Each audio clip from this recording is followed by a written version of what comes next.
Tout de suite sans transition, nous allons recevoir Maître Anaël Moussakanda. Il est le grand maître de l'ordre du groupe des veilleurs silencieux, un habitué de l'émission Studio 210. Et on rappelle aussi qu'il a été grand prix Kamit lors de, on va dire, de la dernière édition des trophées panafricains de l'excellence prix Studio 210. Bonjour, Maître Anaël. Bonjour, Badias. Alors, vous nous dites, Maître Anaël, que Dieu n'a pas de couleur, c'est le thème d'aujourd'hui. Pourquoi vous le dites? Parce que on reçoit des gens ici, des Ngunza, des Kimbanzis, des chrétiens. Le Kimbanzi qui est passé après moi, ici, avant vous, pour lui, Dieu est noir. Pour certains aussi, on voit avec des descriptions au niveau de l'Église catholique, Dieu est blanc, etc. Mais vous, vous nous dites Dieu n'a pas de couleur, on veut comprendre. Bon, mais merci beaucoup d'abord de m'avoir reçu sur votre plateau. Dieu ne peut pas avoir de couleur parce que Dieu est esprit d'abord. C'est très simple. Un esprit a quelle couleur? L'esprit a quelle couleur? Donc déjà, si Dieu est esprit, Dieu est une énergie, Dieu n'a pas, Dieu est au-delà de l'espace, donc Dieu ne peut pas avoir une couleur. Maintenant, les identifications, chaque peuple essaie de représenter son Dieu par rapport à sa propre couleur. C'est pourquoi l'homme blanc s'est permis, bien entendu, de pouvoir nous imposer un Dieu blanc. Et comme l'homme noir aujourd'hui croit à un Dieu noir. Et ça dénote évidemment l'infériorité de la dimension spirituelle de tous ces personnes-là. Parce que quand on est spirituel, réellement spirituel, ben on arrive à transcender l'aspect racial. On arrive à transcender tout ce qui est couleur pour commencer à s'harmoniser avec l'étincelle divine qui n'est que pure lumière. Et donc la lumière divine n'a pas de couleur. Autrement dit, celui qui est spirituel ne peut pas considérer un Dieu de noir, il n'y a pas un Dieu de blanc, il n'y a que Dieu en tant que principe divin, en tant qu'intelligence cosmique. Maintenant, le reste d'identification de Dieu de noir, Dieu des blancs, etc. et tout, ça montre simplement l'immaturité spirituelle de tous ces personnes. Voilà pourquoi il faut faire la différence entre la religion et la spiritualité. Quand on est spirituel, on dépasse la notion de couleur. Lorsqu'on est religieux, ben chaque religion, évidemment, essaie de représenter Dieu selon sa propre culture. C'est pourquoi, d'ailleurs, les Blancs se sont permis de nous imposer un Jésus blanc. Pourtant, Jésus n'a rien à voir avec la race blanche. Et pour certains, évidemment, développer des théories comme quoi que Bouddha, par exemple, a été un prophète de la race jaune. Ça aussi, ce sont des fausses théories, parce qu'en réalité, Bouddha est de la race blanche, parce que c'est de l'Inde. Il est de Siddhartha Gautama, donc de l'Inde. L'Inde, c'est la race aryenne. Donc, vous voyez que si nous rentrons dans les détails de ça, nous n'allons pas nous en sortir. Et donc, dans l'ère du verseau dans lequel nous nous trouvons, la vision du verseau, c'est la vision des hommes spirituels suffisamment matures pour comprendre que les notions liées à la divinité noire ou à la divinité blanche sont dépassées. Alors, faites donc partie de tous ceux-là qui pensent que Dieu est plutôt une énergie. Oui, Dieu, ce n'est pas moi qui pense que Dieu est une énergie. Dieu est énergie. Parce que s'il n'y a pas l'énergie, il n'y a pas Dieu. En fait, voilà. Ça c'est votre manière de penser que d'autres aussi ne partageront pas. Donc, voilà oui, mais ils ne partageront ça, mais il faut qu'on arrive quand même à être rationnel. C'est-à-dire qu'on ne peut pas commencer à accepter. Ce n'est pas parce que nous croyons en Dieu que nous devons donc accepter des choses comme ça. Là.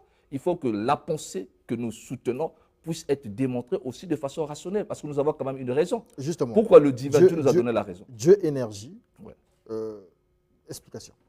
Mais Dieu, énergie, explication, c'est très simple, parce qu'avant tout d'abord, l'être humain que nous sommes, d'ailleurs, dont nous sommes, nous respirons. L'air que nous respirons, c'est quoi? Mais dans l'air, il y a une énergie. Ce qu'on appelle le principe vital. Sans ce principe vital, vous ne serez pas en vie. La nourriture que vous consommez, à l'intérieur de cette nourriture, il y a une énergie subtile que vous ne voyez pas, qui vous permet de vous maintenir en vie. L'eau que vous buvez, il y a une énergie dans l'eau. D'ailleurs, l'électricité, c'est à partir de l'eau. Est-ce qu'on voit l'électricité quand on voit l'eau? Mais donc, cette énergie, elle est cachée. Après, on peut pouvoir, par mécanisme, faire sortir cette énergie. Donc, on ne peut pas vivre sans l'énergie. Voilà pourquoi on dit que tout est force et énergie sous différents niveaux de vibration. C'est un problème de vibration. Dans les vibrations physiques, en fait, quand vous voyez la matière, donc, ce n'est que de l'énergie matérialisée. Et quand vous voyez la science, par exemple, aujourd'hui, quand vous disséquez la matière, derrière la matière, il y a des atomes, qui est la plus petite partie de la matière. Après, quand on essaie encore de disséquer plus loin, on arrive aux neutrons, aux protons, jusqu'aux électrons, mais à la base, on retrouvera l'énergie. Donc, en fait, que tout l'univers baigne que dans l'énergie. Donc, Dieu, c'est une intelligence qui nous dépasse, mais qui n'a pas de forme humaine. Et aussi, comme il n'a pas de forme humaine, Dieu ne peut pas être noir, Dieu ne peut pas être blanc, Dieu ne peut pas être jaune. Dieu est Dieu, principe universel et infini. Maintenant, chacun, évidemment, va concevoir Dieu selon sa représentation personnelle. Et c'est ce qui fait qu'aujourd'hui, qu'il y ait des divisions. Voilà pourquoi la religion divise les gens.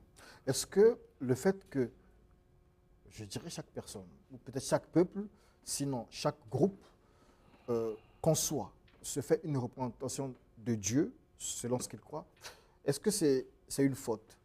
Non, ce n'est pas une faute. Ce n'est que normal parce que d'ailleurs, le culte des ancêtres a été le premier culte de l'humanité. Parce que, évidemment, chaque personne qui essaie de pouvoir aborder le monde spirituel passait d'abord par ses propres ancêtres. Donc, si on est noir, bien, on fait blanc, donc on va toujours invoquer les ancêtres noirs. Si on est blanc, bien, on invoquera les ancêtres blancs. Si on est jaune, on invoquera les ancêtres jaunes. Ce n'est que naturel, ce n'est que normal. Maintenant, ça, ce n'est qu'une marche. Maintenant, quand la conscience évolue avec l'expérience du monde spirituel, on arrive finalement à comprendre que l'esprit peut prendre n'importe quelle forme. Voilà pourquoi il faut revenir sur la tradition primordiale. La tradition primordiale, c'est quoi? Parce qu'il faut comprendre que chez nos ancêtres, en réalité, il n'y avait pas de religion. La notion de religion est venue avec l'homme blanc. Nos parents avaient le sacré dans leur vie. C'est-à-dire que la vie était déjà sacrée, quoi. Et donc, ces notions de religion sont venues après parce qu'évidemment, la notion du sacré, on s'est tellement éloigné du sacré qu'il fallait qu'on nous amène une certaine forme de religion ici qui a été imposée. Sinon, nos parents, les parents, que ce soit dans la tradition africaine, que ce soit les parents, les premiers, déjà savaient que la vie était sacrée. Et ce qui est sacré est sacré. Ce qui est sacré, évidemment, a pour origine, base fondamentale, le monde invisible. Et dans l'invisible, quand on est un esprit, l'esprit peut prendre n'importe quel. Voilà pourquoi nos ancêtres africains pouvaient prendre la forme d'un chat, d'un chien, ou n'importe quelle forme, parce qu'ils savaient que ça, ce n'est que des véhicules. Donc, le corps physique que vous avez sur la peau noire, ce n'est qu'un véhicule. Vous pouvez changer ça. Vous pouvez évidemment avoir la possibilité, vous, en tant que principe divin à l'intérieur de vous, vous avez la possibilité de prendre n'importe quelle forme. D'accord. En partant vers ce Dieu énergie, et en regardant aussi du côté des ancêtres, question de curiosité, est-ce que en fait, nous serons ancêtres dans peut-être dans un siècle, on nous appellera ancêtres. Lorsqu'on devient ancêtre, est-ce qu'on devient de facto énergie? Non, bien sûr, nous sommes des êtres énergétiques déjà. Déjà même là où nous sommes nous sommes là, déjà nous sommes des êtres énergétiques. Ce statut, ce corps. Quand nous quittons ce corps physique, nous avons des corps astraux, dont on appelle les corps subtils. Et ce sont des corps faits d'énergie. S'il n'y a pas l'énergie, il n'y a pas l'être humain. L'être humain est un centre d'énergie. Voilà pourquoi nous dégageons ce qu'on appelle des champs magnétiques. D'ailleurs, aujourd'hui, il y a des appareils qui ont été conçus en Europe où on peut évidemment mesurer le taux vibratoire de la personne. Chaque personne vibre à un taux vibratoire donné. Donc, nous émettons des ondes par la pensée que nous émettons. Le verbe que nous sommes en train de prononcer, mais c'est quoi? Comment on arrive à capter ça?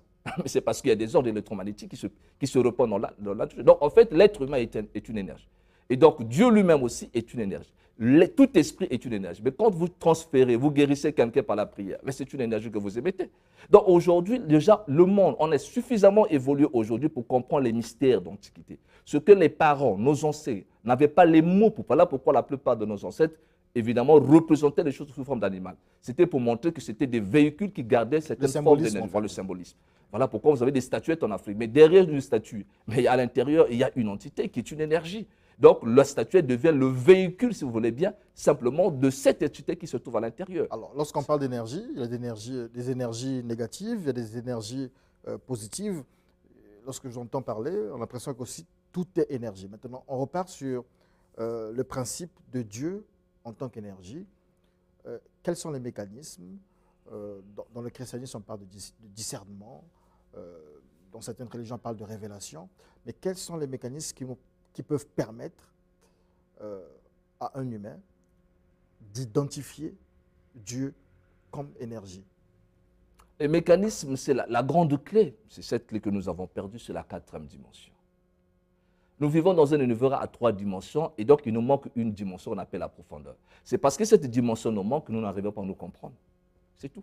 Il faut que nous avons l'expérience de la 4e dimension, c'est-à-dire nous avons la possibilité d'accéder dans le monde mystique et spirituel. Ce sont des clés que nous avons presque perdues, mais il y en a. La 4e dimension. Donc la 4e dimension, c'est la compréhension la plus absolue des principes divins. Ça s'apprend. Voilà, donc ça s'apprend. Une fois que tu as accès à la 4e dimension, par ton expérience, voilà pourquoi nous faisons ce qu'on appelle le voyage astral, tu comprends toutes ces notions-là. Tu n'as même pas besoin de pouvoir discuter, il n'y a même pas de débat. Voilà pourquoi les mystiques du monde entier ne peuvent jamais se contredire. Ceux qui se contredisent, ce sont des religieux. Pourquoi? 1, parce qu'ils n'ont pas la maîtrise de la 4e dimension. 2, ils essaient de comprendre Dieu avec leur littérature. Et donc, l'esprit, Dieu est esprit, et il faut que ceux qui, évidemment, adorent Dieu, l'adorent en esprit. Mais adorer Dieu en esprit, c'est quoi? Ce n'est pas rester dans ton corps physique. Adorer Dieu en esprit, c'est commencer à faire l'expérience du monde spirituel. Quand tu es capable d'accéder dans les dimensions invisibles, tu auras la compréhension des lois de Dieu de façon pratique et opérationnelle. C'est-à-dire que tu ne peux même pas encore te tromper. Et si on arrive à avoir des débats inutiles ici, c'est parce que simplement, nous sommes tous des aveugles. La majorité des gens qui parlent n'ont jamais fait l'expérience de l'invisible. Donc, ils ne connaissent même pas le monde astral, ils ne connaissent même pas les anges, ils ne connaissent même pas les ancêtres. Même quand les gens invoquent les ancêtres, ils n'ont jamais vu les ancêtres, sinon que dans des rêves. Mais le spirituel et le mystique, il connaît ce qu'il faut faire, a la capacité lui-même de communiquer directement avec un ancêtre sans pourtant passer par un rêve. Alors, on va aller dans la conséquence, ce sera la dernière question. Lorsqu'on a pris cette habitude d'identifier Dieu à une couleur, de penser que Dieu est noir, blanc, jaune, beurre, tout ce qu'on veut, est-ce qu'il y a une conséquence sur le plan spirituel, sur nos vies? Est-ce qu'il y a un impact? Oui, mais il y a un impact. Il y a un impact parce que si on considère Dieu de cette manière, c'est là où évidemment commence le racisme, parce qu'on va commencer évidemment ici, à pouvoir. Déjà, ce qu'on est raciste, c'est ce que les Blancs ont fait chez nous. Le racisme, c'est quelque chose de destructeur parce que ce n'est pas divin. La tradition spirituelle veut que nous puissions respecter ce qu'on appelle la loi de la Marat, ce que pratiquaient les Égyptiens. La Marat, c'est quoi? C'est la justice, la vérité, l'harmonie et l'ordre. Quand vous êtes dans une position comme quoi votre Dieu est noir, ça veut dire que vous allez haïr les Blancs. Et si vous êtes dans votre conception que votre Dieu est blanc, vous allez haïr les noirs. Et si vous avez la conception que votre Dieu est jaune, vous allez donc haïr les blancs et les jaunes. Or, en réalité, les hommes spirituels, est-ce que Bouddha a un problème avec Kimbangu sur le plan spirituel? Est-ce que Kimbangu aurait un problème avec Jésus sur le plan spirituel? Si ce sont des êtres spirituels, au contraire, ils œuvrent tous pour un principe supérieur qui est Dieu. Et donc, c'est normal. Et ce principe supérieur qui est Dieu, c'est la justice, c'est la compréhension, c'est l'harmonie, c'est le bonheur, c'est la paix et c'est l'unité mondiale. Donc, aujourd'hui, nous tournons vers cette unité mondiale où, évidemment, cette conception fausse que nous nous sommes fait des dieux doit cesser. C'est pourquoi il faut que la religion, les religieux et les croyances, nous devons céder la place à la spiritualité authentique qui est en train de se faire, où nous allons comprendre que finalement, que tout est énergie.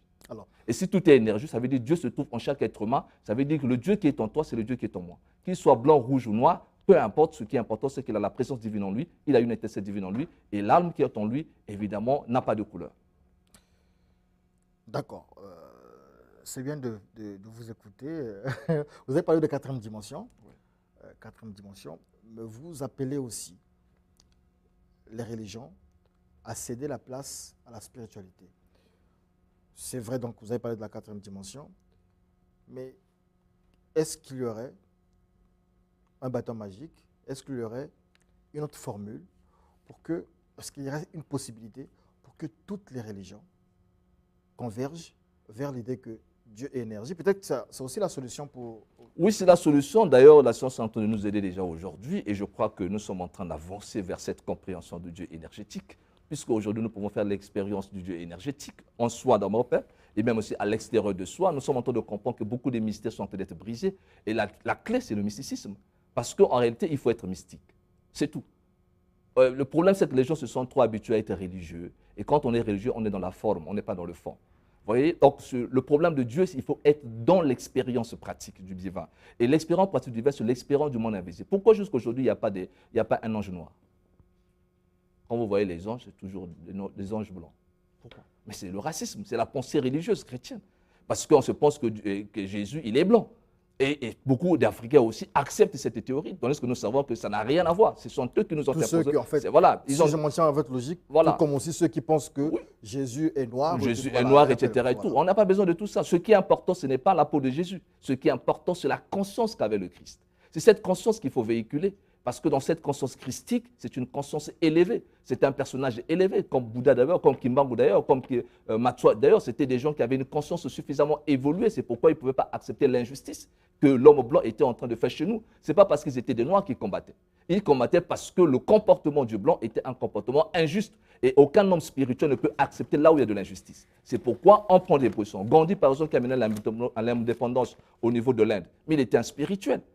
Mais ce n'est pas parce qu'il était hindou, c'est parce que d'abord, en tant que spirituel, il ne peut pas accepter qu'il y ait de l'injustice et qu'il ne fasse absolument rien. Donc, il faut comprendre la position de tous les prophètes.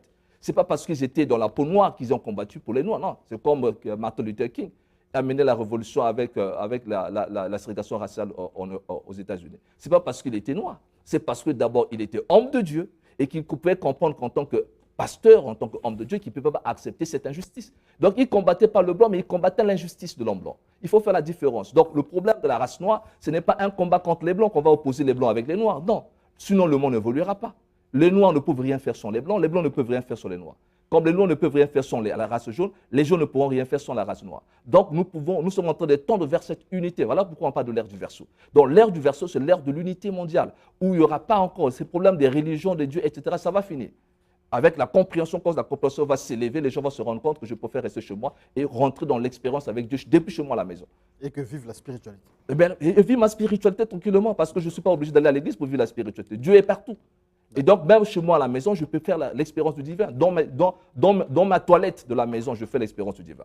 Dans ma chambre, dans ma cuisine, je fais l'expérience de Dieu. Parce que c'est dans l'invisible que ça se trouve. Donc, sortir hors de soi, tu peux sortir à n'importe quel moment que tu veux. Dès que je suis là, je me concentre, je peux sortir hors de moi. Et si je sors hors de moi, je rentre en contact avec les anges, je rentre en contact avec les êtres de lumière, je rentre en contact avec n'importe quelle entité lumineuse. Donc, en réalité, la spirituelle, la grande clé, c'est la quatrième dimension. Cette quatrième dimension, beaucoup de ces religieux qui vont foutre du bruit ici, ne savent pas ça. Ils ne peuvent même pas avoir accès à ça. Donc, en réalité, c'est des menteurs. Bon, d'accord, ils ne viennent pas foutre du bruit, mais en fait, voilà. Merci beaucoup, Maître Anaël. On rappelle que vous êtes guide spirituel, grand maître du groupe de l'Ordre des Veilleurs Silencieux. Nous avons parlé ici, justement, de la spiritualité. Pour vous, Dieu n'a pas de couleur et toutes les religions devaient converger à l'idée que Dieu est une énergie. Vous pouvez nous rappeler votre numéro de téléphone? Avant de rappeler ton numéro de téléphone, il faut reconnaître qu'il n'y a qu'une seule race, c'est la race humaine. Il n'y a pas la race noire, il n'y a pas la race blanche, il n'y a pas la race jaune. Il n'y a qu'une seule race. La vraie race, c'est la race humaine. Et tous les êtres humains sont tous nés d'un même père et d'une même mère. Et donc, voici dans mes coordonnées téléphoniques pour tous ceux qui aimeraient entrer en contact avec le vénérable grand maître Anaël. Je reprends au 06 692 28 48. 06 692 28 48, c'est mon numéro MTN. Et mon WhatsApp, c'est le 04 473 42 20. Voilà. Pour tous ceux qui voudraient bien aussi apprendre et étudier la spiritualité authentique dans l'ère du Verseau, rapprochez-vous du vénérable grand maître Anaël ou encore de notre école spirituelle qu'on appelle l'Ordre du groupe des Veilleurs Silencieux. Merci. Merci beaucoup, Maître Anaël Moussakanda. C'est la fin de cet entretien. Tout de suite, le livre du dimanche.